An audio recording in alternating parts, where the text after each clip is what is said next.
Machattie Park, one of Bathurst's true showpieces, a picturesque park beloved by generations of locals and visitors. From the earliest survey of Bathurst in 1832, this area, bounded by William, Keppel, Russell and George Streets, was defined as reserved for public use.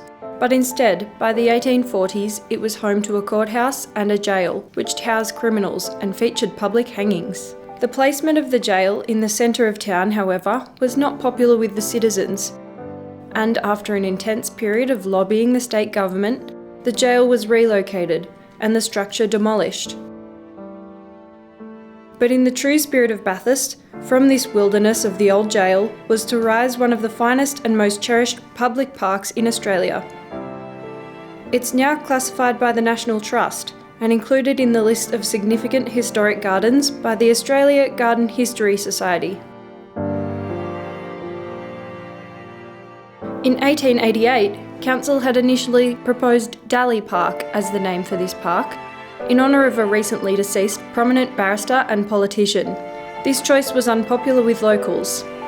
Ultimately, the name selected, with popular support, honoured Dr. Richard Machattie, a Scotsman who had long made Bathurst his home, and who was well known and admired as a skilled physician, prominent citizen, three-time mayor, advocate for the poor, and a tireless worker for noble causes.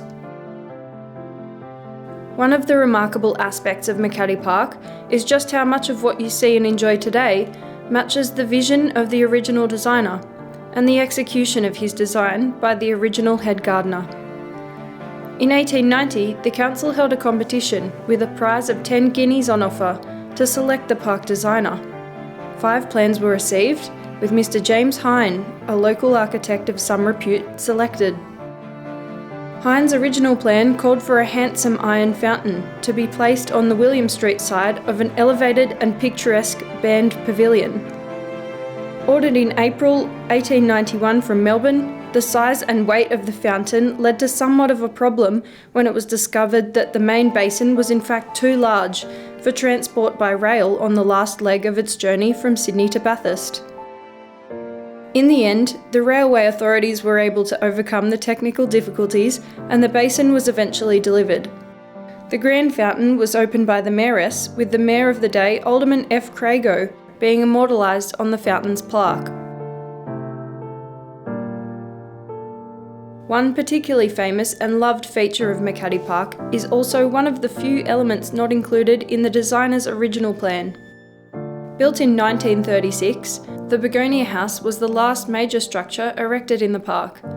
It was designed by the then council architect, Mr. A. Sambrook, and jointly funded by council and a grant from the Minister for Local Government, Mr. Eric Spooner, after whom the building was officially named.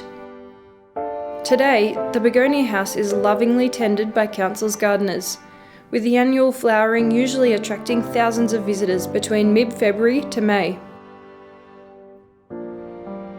The Fernery is one of the most important buildings in the park.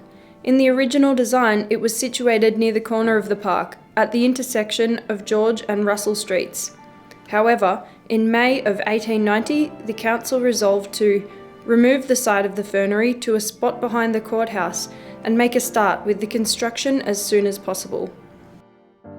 The initial collection of ferns was the responsibility of the first head gardener of Machattie Park, Mr. Alfred Andrew Patterson. Patterson is generally held up alongside Hine as the co-creator of present-day Machattie Park. The exterior of the building has changed little over time. However, the interior has been enhanced, particularly with the marble statues installed in 1901, which are said to have been originally procured by Sir Henry Parkes after visiting an exhibition in Paris. Standing gracefully in the middle of Machattie Park is the magnificent Band Rotunda, originally named the Musical Temple. The James Hine designed Band Rotunda continues to occupy a central place both in the park and in the Bathurst social calendar, with over 5,000 citizens gathering at such annual events as carols in the park to hear musicians play from the temple, as they have done in an almost unaltered structure since Christmas Eve 1890.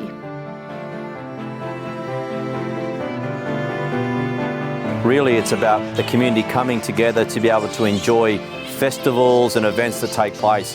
One of the nice ones that I like coming to each and every year, and so does many thousands of people, is Carols by Candlelight, where we can actually see people coming along with their families, sitting down, joining in with the carols. But even over the past few years, we've seen it transformed into being a part of the winter festival. So we've had light shows, light displays that have been brought here into Machattie Park that people can actually wander through and actually see as a part of that important festival.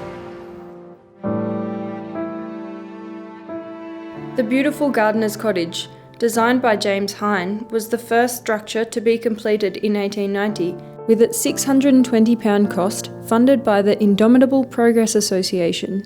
A small and charming cottage built in the Federation Queen Anne style. 7 head gardeners resided in the cottage between the years of 1890 right up until 1967, when it became empty for a time before being handed over to the Bathurst Society for Music and the Arts as an arts and craft cottage. On the path to the left of the gardener's cottage towards Russell Street, there is a small tree within a fenced enclosure. This is the Bathurst Glastonbury Thorn, a direct descendant of the Glastonbury Thorn located in the grounds of Glastonbury Abbey in England.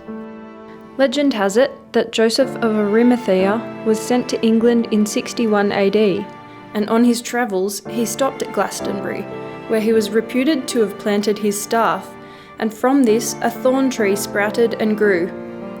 A cutting from that famous tree was brought to Bathurst in 1935 by the Reverend J. Lytton Edwell. Unfortunately, nearly 60 years later, in 1992, the tree was blown over in a storm, but a small shoot emerged from the surviving part of the root system and has been carefully nurtured and protected to grow into the small tree you see today. One of the most photographed landmarks in Machattie Park must be the Munro Memorial Drinking Fountain, an elaborate canopied cast iron structure erected in December 1891 as a tribute to Friedrich and Annie Munro. The Munros were once again recognised as pillars of the late 19th century Bathurst community, with Mrs. Annie Munro in particular remembered as the secretary of the Ye Fay of Ye Olden Time Committee, which raised over £1,000 for the beautification of the city, much of which went to Machattie Park. Today, the fountain is no longer used for drinking, but remains one of the more eye-catching memorials in the park. As a young person, we would come to the park, and I remember with Mum and Dad and my brothers and sisters, we'd have our little bags of bread, we'd go to the duck pond, and it was a real highlight. We used to do that as an event throughout the year, but this is something that we see young families, young children still doing today, and it's a great facility that we're very proud of. Hine's original plan placed a pond in the park, but it was not shaped as the current pond is, a reversed S. Local folklore asserts that the S shape was a deliberate reference to Dr. William Walter Spencer, who had started a medical practice in Keppel Street before becoming an alderman and mayor in 1884. There is no documentation or other evidence to support the S design theory, but the official name of Lake Spencer has endured. Over many years, the lake has become more commonly known as the Duck Pond. The reason for this is not hard to see. At the corner of George and Keppel Streets are the Patterson Gates. This is the site where head gardener Patterson famously, or to some infamously, posted on what was then a small gate his own dedication plaque declaring Machattie Park as his design, his memorial. Alfred Andrew Patterson was clearly strong-willed and unafraid to present his opinions, but despite any exaggeration, there can be absolutely no doubt that he was an outstanding and innovative gardener. A lot of memories here. I had to walk through here each day on the way home and back home again, and I used to enjoy just looking at the ducks, being a little kid, throwing a bit of bread in there with the ducks. And then, if I had any spare pocket money, I'd go over to the Korean fish shop, Mrs. Aspros, and they had the best fish and chips there, and then continue on home, and probably wouldn't eat me tea because I've already had a snack on the way home. Proceeding along Keppel Street takes us to the Freeman Gates. These gates are a memorial to Captain and Pilot Maurice J. Freeman, a Bathurst citizen who was killed in action in Germany during the Second World War in 1943.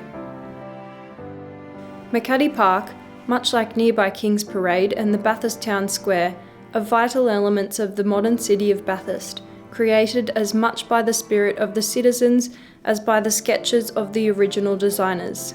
Machattie Park continues to fulfil the ambitions of those who over a century ago envisaged a place of beauty and reflection in the very centre of the town. Bathurst Regional Council continues to carefully and lovingly care for the area to ensure that, as Mayor Ryan declared at the official opening of the park in November 1890, current and future locals and visitors may long live to enjoy its beauties and appreciate the efforts of those who have brought the park into existence.